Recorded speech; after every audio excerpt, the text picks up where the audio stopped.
నమస్కారం అన్న. నిన్న మన నాయకుడు జగన్మోహన్ రెడ్డి గారు ప్రతి ఒక్క కార్యకర్త సోషల్ మీడియాలో యాక్టివ్ గా ఉండాలని, మీ చేతిలో ఉన్న మొబైల్ అదే మీకు అస్త్రం అని మాట చెప్పడం అయితే జరిగింది. కానీ సార్ జగన్ సార్, మీకు ఒక చిన్న మాట, మీరు చెప్పినంత ఈజీ కాదు సార్. ఇక్కడ పార్టీలో స్వార్థ పరులతో నిండిపోయి ఉన్న పార్టీ ఏదైనా ఉందంటే మన వైసీపీ పార్టీ. ఇక్కడ ఎవడికి వాడి సొంత లాభాల కోసం ప్రయత్నించేవాడే గాని, ఎవడన్నా గొంతు ఇప్పి మాట్లాడుతుంటే వాడిని హక్కులు చేర్చుకుందాం, వాడిని మన పక్కన తిప్పుకుందాం అనే ఉద్దేశం ఏ కార్యకర్తకి ఏ నాయకుడికి లేదు పార్టీలో. రెండవది, పార్టీ అండగా ఉంటది అని చెప్పారు. పార్టీ ఏ విధంగా అండగా ఉంటది? ఇప్పుడు కొత్తగా అరెస్ట్ అయ్యే వాళ్ళకి అండగా ఉంటదా, లేకపోతే గతంలో ఆల్రెడీ అరెస్ట్ అయిపోయి వాళ్ళ ఆర్థిక వ్యవస్థ కుటుంబము చిన్న భిన్నం అయిపోయిన వాళ్ళకి కూడా అండగా ఉంటదా? రెండో ప్రశ్న, ఈ రోజు ఎందుకంటే నేను పార్టీలో నాకు ఏ పదవి లేదు, నేను ఏ నాయకుడి వెంట తిరగను.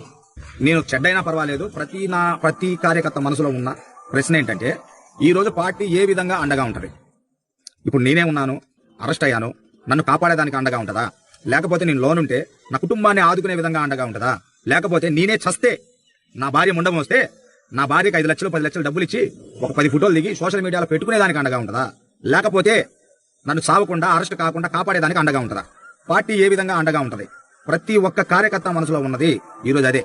ఈ రోజు గొంతు ఇప్పి, నేను ఈ రోజు నుంచి కాదు సార్, 5 నెలల నుంచి నేను పార్టీలో యాక్టివ్ గా ఉన్నాను. నేను ఆటో తోలుకుంటా ప్రతి నిమిషం నా గలం విప్పి మాట్లాడుతున్నాను. కానీ నిద్రపోయేటప్పుడు ఈ రోజుకి కూడా ప్రతిరోజు భయపడతా నిద్రపోతున్నాను. ఏ రోజు వచ్చి నన్ను ఎవరు అరెస్ట్ చేస్తారా అని. ఇంతవరకు ఏ ఒక్క నాయకుడి కానుంచి కూడా నాకు ఒక్క స్పందన లేదు. నువ్వు పార్టీలో యాక్టివ్ గా ఉన్నావు, మాతో వచ్చి తిరుగు, మాతో ఉండు అని. పార్టీ అంత చండాలంగా ఉంది సార్. మీరేదో వస్తారు, మీటింగ్ చెప్తారు, వెళ్ళిపోతారు. ఇక పార్టీలో అలాంటి ఏం లేవు సార్. పార్టీ అంత యాక్టివ్ గా లేదు. ఏదో మీరు వస్తున్నప్పుడు ఒక 1000 మంది కార్యకర్తలను తీసుకుని ఏ నాయకుడన్నా బిల్డప్ కొట్టుకుంటా వస్తున్నాడులే గానీ కార్యకర్తలని ఎవడో ఆదుకోవట్లేదు, ఎవడో చూసుకోవట్లేదు సార్. జై హింద్.